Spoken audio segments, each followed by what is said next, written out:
There's been a lot of talk about Baldur's Gate 3 recently. The game looks genuinely really good, and even though I've never played the series before, I'm excited to see what comes of this game. But if you're an Xbox player, Baldur's Gate 3's been generating a bit of controversy for your side of the swimming pool, because despite this being a multi-platform game that's supposed to come out everywhere, the Xbox release date has not been confirmed yet due to some technical issues that have come up trying to get the game up and running on the Series S. Ooh. The devs have actually been extremely candid about this situation, and I really respect that. It's honestly really refreshing to see a dev team this open with their potential buyers, and it's clear that they really care about what's going on in the product that they're putting out. In the era of mainstream franchise developers constantly just blaming the consumer for their own shortcomings, it's honestly really refreshing to see a team this open about their product. But the Xbox version of Baldur's Gate 3 has been publicly pushed back, possibly to 2024, but there's nothing set in stone just yet. I think they said by the end of the year there should be an update on where the Xbox version is, but it seems likely that the Xbox version of this game is being pushed to 2024. On August 1st, VGC... God damn, it's August already. Sheesh. On August 1st, VGC published a report discussing some recent statements from the developers, with the PC and PlayStation releases of the game right around the corner, and Xbox fans obviously and understandably confused about where their version of the game is. According to the team, they're having issues with getting seamless drop-in, drop-out co-op working on the Series S, which is understandable given how large of a scale this game is supposed to be, and how technically limited the Series S is compared to the base hardware that the game was designed around. Now, having technical shortcomings between the Series S and the Series X versions of a game this large really shouldn't be that surprising. Like, yeah, the Series S is exponentially weaker than the Series X, so obviously they're not going to be running games the same way. And frankly, I don't even see a problem with that. I see no problem with Microsoft offering a budget console option in this era of overpriced consoles. In fact, I encourage it. I encourage variety. I encourage options for the consumer, assuming it doesn't impact the core game content. And that brings us to the most important part of this entire story, which is the fact that the reason for Baldur's Gate 3 being delayed on the Xbox isn't because the devs just said, hey yo, fuck the Series S, or hey, fuck nerfing the graphics, let's just not make the Xbox version. And it's certainly not because of anything Sony has done, despite the nonsense I'm going to show you in a couple minutes here, but it's actually because Microsoft has a policy about the Series S and Series X versions of games not having any content disparity between them, because despite the Series S and Series X being two different consoles, they are considered to be the same platform. They are both the Xbox. It's the reason why if you buy an Xbox game at Target or Walmart or fucking wherever you buy Xbox games, you put it into a Series S or a Series X and it's going to work. They are variations of the same platform, so there cannot be any content disparity between them. The Series S version can run like garbage and the Series X version can run fine, but as long as all the content is there, it's a-okay in the eyes of Microsoft. And therein lies the rub. The VGC article makes this very clear. Quote, "The issue lies with a Microsoft policy that requires games to have the same gameplay features on both Xbox Series X and Series S. While Series S games often have a lower resolution, frame rate, or level of detail, this is considered acceptable by Microsoft given that it's less powerful than the Series X. What isn't considered acceptable, however, is the removal of modes or other features." So because of the Series S's reduced hardware capabilities, the Baldur's Gate 3 devs are having trouble making sure co-op is in a solid state at launch. And I'm no game developer, but that sounds like a totally reasonable issue to be having. Like, think about it. You make a game for the PS5, the Series X, or PC hardware, and you design everything around that, but when it comes time to downscale everything for the Series S version, certain non-graphical things are going to present issues. You can nerf the graphics all you want, but certain gameplay elements just can't be downscaled with textures or reduced lighting effects. There are certain things that are deeper than that. And because of Microsoft's policy on content parity between the Series S and Series X versions of games, that's now causing some major hiccups in when either Xbox version of the game can be released. I do find it a little comical to think about how the two Xbox versions of the game need to have complete content parity, because yeah, obviously they do. They're marketed the exact same way, they're the exact same disc, they need to be the exact same game, graphical disparities aside. I honestly don't even see anything wrong with that policy as a concept. I just think it's funny because when I initially got into gaming, it was during the 6th console generation, back when you could literally have completely different games from platform to platform while putting it on the same box with the same box art, same marketing and everything. Like, I remember playing the SpongeBob movie game at a friend's house on the Xbox and loving it. It's a 3D platformer, a genuinely really good 3D platformer. But then I got it for PC because we didn't have a console at the time, so I got it for PC, and it's a fucking point and click adventure game. Like, same box, same everything, literally a completely different game. Same with fucking Fairly Odd Parents Breaking the Rules. On console, it's like a 3D action platformer, but on PC, it's a 2D platformer collectathon type thing that's actually really fucking good. I love the PC version of this game. None of this is relevant to the actual point of the video. I just think it's funny because, how back in my day, you could literally sell a different game with the same box depending on the platform. But these days, an entire console release can be delayed because of one feature within it not working on the budget hardware option. I'd argue things are better now, don't get me wrong. Like, it's probably a good thing you can't sell a completely different game in the same box as something else. It's just funny to think about.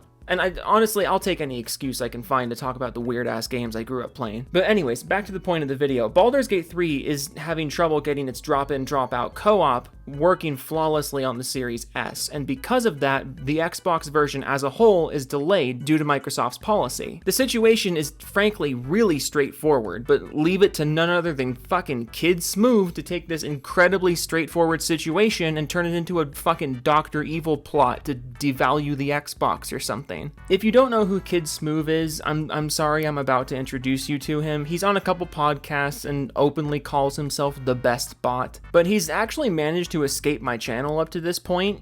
Somehow, I'm actually not sure how that happened, but the other day, he said what may end up being the dumbest thing I've heard in a while from the Xbox corner of the internet. Shortly after that VGC article went up, he quote tweeted it and said, "This is a timed exclusive disguised as development trouble. This is purposely being held from Xbox to help PlayStation against the release of Starfield. My opinion." And he followed it up with this gem: "Couch co-op in 2023 is stupid. If you ain't making a child-friendly game, then don't bother with old-ass feature. Studio can't deliver a game because of split screen?" God, like, I never thought I'd see the day where an Xbox dude, a console dude, is advocating for deleting one of the things that people always say is an advantage of having a console in the first place. Like, as a PC guy, I've been told so many times that consoles are great because of local multiplayer and local co-op, this and that. Never mind the fact that those things they exist perfectly well on PC anyways, and in a lot of ways they're actually better on PC, but that's besides the point. But now as soon as it inconveniences you, gone, delete it.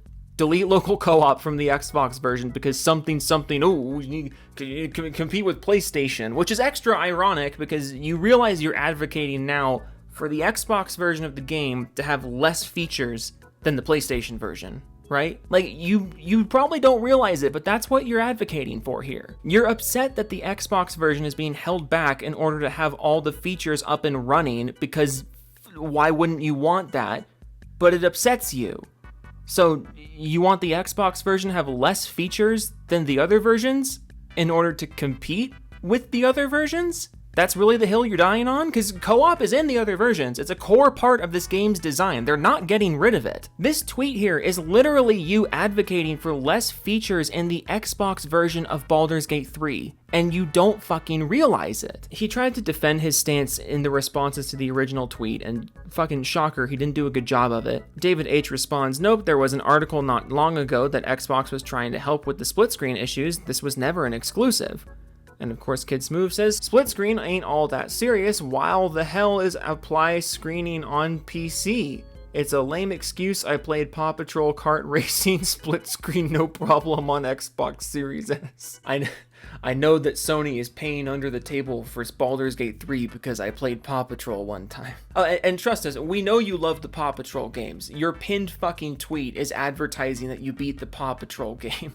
which is one of my favorite things on the entire internet. Big badass Xbox guy, Xbox podcast, weapon wheel podcast. Then you go to his Twitter and you scroll down in his feed, and the first thing that he wants you to see is that he proudly beat Paw Patrol first thing in this year. But also, for context, because I'm sure none of you were following the fucking Paw Patrol kart racing scene, Paw Patrol Grand Prix is a cross-gen game that came out on the 8th and 9th gen consoles, as well as the Switch and the Stadia. So like, yeah, no shit, it worked in split screen on the Xbox. And it's not like a Paw Patrol game is going to be the pinnacle of graphics or CPU utilization. You know, like comparing this game to Baldur's Gate 3 is fucking laughable, and if you can't see that, I really don't know what to tell you. He tried to defend his stance again in another response here. Oliver Darko says, where's Halo Infinite split screen co-op? And Kid Smooth says, because B don't need it.